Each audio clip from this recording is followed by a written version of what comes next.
Imagine this. You wake to the press of steel against your throat. The night air smells of salt and sweat, thick with betrayal. The lantern swings above, throwing jagged shadows across a face you once trusted. Fletcher Christian. His jaw is tight, his hand steady on the cutlass. "Move," he whispers. His voice cracks, not with fear, but something worse. Resolve. William Bligh doesn't move. The world has gone silent except for the rasp of the blade against his skin and the groan of timbers beneath his feet. The Pacific looms dark and endless beyond the rail. The ship, his ship, has turned into a prison. Fletcher. Why? Christian's eyes flicker. For a heartbeat, Bligh thinks he sees doubt. Then it's gone. Rival stares down death. Hit subscribe and ring that bell to dive into this nightmare. Ready for mutiny? Hands seize Bligh from every side, men he's known for years, then he trusted. They drag him across the deck. His bare feet scrape splinters. Above, the stars blaze cold and merciless, watching history twist in silence. This isn't just a mutiny. It's treason wrapped in friendship. And it's only the beginning. But to understand why this moment exploded like gunpowder, we need to go back. Back to the island that poisoned their loyalty with beauty. 5 months earlier. In 1788, the HMS Bounty, under Lieutenant William Bligh, sailed from England to Tahiti, tasked with collecting breadfruit for Britain's plantations. Bligh, 35, a naval prodigy who sailed with Captain Cook, was known for his precision. But his crew, 44 men in a 91-foot ship, was restless, craving freedom. Tahiti awaited, a spark to their discontent. When the Bounty dropped anchor off Tahiti, the world changed for the men aboard. They'd sailed through hell, storms that tore sails to rags, winds that nearly snapped the masts like twigs, and then paradise. Tahiti, a land of green mountains and blue lagoons that glitter like liquid jewels. Warm breezes heavy with the scent of breadfruit and flowers. And the women, barefoot, laughing, their skin glowing in the sun. For 5 months, the men lived like gods. No rationed salt pork, no iron discipline, just feasts of ripe fruit and roasted pig. Nights tangled in silk-skinned embraces under the moon. Freedom, pleasure, a taste of heaven they never wanted to leave. But heaven comes with a price. Bligh saw it in their eyes, the softness creeping in, discipline dissolving like sugar and rum. As the Bounty prepared to sail, a storm brewed below deck. Bligh did what he believed was right. He tightened his grip. Double rations? Gone. Slack routines? Over. He barked orders until his throat burned, flogged men who slipped, cursed those who dared defy him. Because to Bligh, discipline wasn't cruelty, it was survival. Without it, they'd rot in paradise and never return. But the men didn't see survival. They saw chains clamping around their throats. And Fletcher Christian, Bligh's friend, his most trusted officer, felt those chains biting deeper than anyone. At night, Christian would pace the sand, fists clenched, staring at the horizon as if he could will the ocean to swallow the Bounty. "I am in hell," he whispered once, his voice breaking like waves on rock. And then the thought came, dark, forbidden, but sweet as freedom. What if we didn't go back? A spark that would ignite mutiny. Could you resist the pull of paradise? Or would you turn against your leader like Chris? What's the strongest temptation you faced? Drop your answer in the comments and subscribe to Phantom Archived for more tales of betrayal. April 4, 1789. The Bounty leaves Tahiti. The sky is clear. The men row the last load of breadfruit plants aboard. Their muscles slick with sweat, hearts heavy with goodbye. But some men never said goodbye. They smuggled women aboard, stashed weapons, hoarded food. The ship wasn't sailing home. It was sailing toward mutiny. April 27th. Whispers coil through the night like smoke. Christian can't sleep. He sits alone, his face pale in the starlight, muttering to himself, "There's no way back. No way back." As dawn nears, Christian makes his move, and the Pacific will never be the same. April 28, 1789. Before dawn, Christian wakes his loyal men. "It's now or never," he says. His voice is steady. His heart is not. They slip through the shadows, muskets and cutlasses gleaming. One kicks open Bligh's door. Steel kisses his throat, and the world shatters. Bligh is dragged, half naked, onto the deck. The men jeer. Muskets glint in the growing light. "On your knees," Christian orders, his voice raw. Bligh stares at him, eyes blazing. "You'll regret this, Fletcher. You'll hang, every last one of you." Christian flinches, but doesn't stop. "That's enough. This is where it ends." They shove Bligh and 18 loyal men into a 23-foot open launch. No shelter, no real weapons, just a quadrant, a compass, a scrap of rope. As the mutineers prepare to abandon them, a final act seals their fate. They throw in 150 pounds of bread, 28 gallons of water, and a few strips of pork. "Take this," Christian mutters, tossing the last biscuit bag. "You'll need it." And then they cut the rope. The Bounty glides away into a sea of gold, her sails full and proud, while Bligh's boat bobs like a coffin in her wake. Christian turns his face away. He can't watch. The men in the boat sit silent, staring at Bligh. The Pacific stretches in all directions, blue and endless, like the sky itself has fallen. No land, no hope. Just 3,600 miles of death between them and safety. Then Bligh speaks. "Listen to me," he says, his voice like iron under strain. "I will bring you home alive or die trying." And somehow they believe him. But the sea has other plans. The first hope? Tofua Island. They reach it at dusk, hearts pounding with relief. Fresh water, fruit, maybe even rescue. At first, the islanders welcome them. Trade smiles, exchange coconuts. But smiles turn to whispers. Whispers turn to glares. By nightfall, the air is sharp with tension. Then the first stone flies. "Run," Bligh screams. Hundreds of warriors surge from the shadows. Clubs flash. Spears whistle. The men stumble, scrambling for the boat as death roars behind them. John Norton, the quartermaster, turns swinging to protect his captain. A club smashes his skull. Blood sprays. He falls as the others shove off, paddling with blind terror.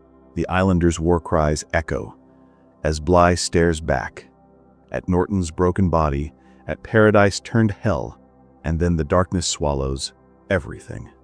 Could you watch a friend die to save you, then row into the unknown? What's the hardest loss you faced? Tell us in the comments, and subscribe to Phantom Archived for more stories of sacrifice. From that moment on, Bligh knows no more islands, no more trust, no more chances. Only the open ocean. And 3,600 miles to salvation. The boat rocks under the weight of 19 men in an ocean that wants to kill them. Their rations? 1 ounce of bread a day. A quarter pint of water. 80 calories. Less than a child's snack. And they must row. Always row. The Pacific laughs in storms. Waves tower like black mountains, crashing over the boat, ripping oars from bleeding hands. Salt sores eat their skin raw. Their lips split, their tongues swell. A new nightmare begins. When rain comes, they drink it like holy water. When birds fall on their boat, they rip them apart raw, crunching bones between cracked teeth. One man whispers in the night, "We're dead men. All of us." Bligh's voice cuts through like a blade. "No man dies while I breathe. Do you hear me? No man." And in that tiny boat, under the screaming sky, 19 starving men cling to life by the splinters of hope. The waves crash like cannon fire. Salt spray blinds them. Their hands are raw, torn open by the oars. Every breath tastes of salt and despair. Bligh squints at the horizon. Nothing. Just blue stretching forever, mocking them. His mind ticks like a clock. Every second counts. Every mistake means death. But Bligh's next move defies the impossible. Bligh's charts are gone, burned with the bounty's betrayal. But Bligh knows the sea like most men know their own skin. And that knowledge, cold, precise, is the only thing standing between life and a nameless grave. Northwest, he murmurs to himself. Keep her northwest, Timor. 3,600 miles. He measures the stars with nothing but a quadrant and memory. Day 5. The bread is almost gone. The water, just a whisper in the barrels. Men huddle like skeletons in the dark, shivering as wind slices through their soaked clothes. Someone sobs. Another curses Bligh under his breath. We should have fought! Killed them all and taken the ship! Bligh turns, eyes like flint, and you'd be swinging from a rope right now, or rotting in Tahiti. Shut your mouth and row. His authority holds them together, but the sea tests them further. Storms come without warning. Black clouds boil on the horizon, racing like wolves. The wind screams, tearing at the boat like claws. Lightning splits the sky in blinding sheets. Thunder shakes their bones, and then the sea rises. Mountains of water rear up, crashing down with the weight of doom. The boat leaps, slams, spins. Oars snap like twigs. Bail! Bail, damn you! Bligh roars as waves pour in. Men scoop water with bare hands, coughing, choking as salt burns their throats. One man is swept overboard, gone before anyone can scream his name. But somehow, by miracle or madness, the boat rides the storm, and when dawn breaks, they're still alive. Barely. The men look to Bligh, their anchor in chaos, as a new threat emerges. If you were in that boat, would you rather fight the storm or give up and let the sea take you? Drop your answer in the comments. I'll feature the best one next episode. And if this story blows your mind so far, hit subscribe, because what's coming next is pure nightmare fuel. Day 15. The men are ghosts. Skin hangs from their bones. Salt sores fester like open wounds. Their lips split, their tongues swell. When they speak, their voices rasp like sandpaper. They ration the bread to crumbs, 1 ounce a day, 80 calories. They sip water like it's molten gold. Sometimes they drink urine, sometimes blood from the gulls they catch with trembling hands. They eat every scrap, the feathers, the bones, chewing until teeth crack. As starvation tightens its grip, madness creeps closer. At night, hallucinations creep in like fog. One man whispers, "I see it, green fields, rivers." Another sobs, clawing at the air, "No, no, let me go, there's food, there's water." He tries to leap into the sea. 3 men grab him, pinning him down as he screams and foams. Bligh watches, his jaw clenched so tight it bleeds. "Listen to me," he snarls when the man collapses, sobbing.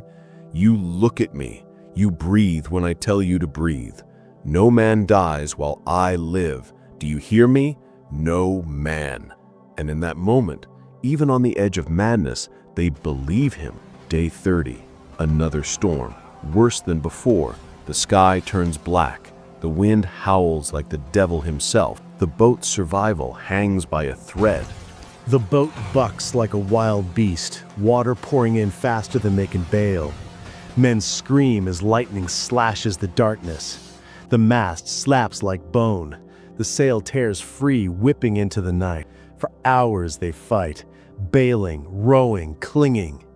Bligh lashes himself to the tiller, hands numb, eyes burning, steering through walls of water.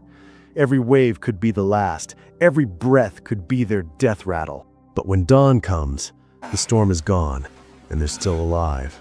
God only knows why. By now, the boat stinks of blood, sweat, and death. Their bodies are skeletons wrapped in rags. Salt has eaten their skin raw. Their eyes are sunken hollows, glinting with madness. Bligh's iron will keeps them alive.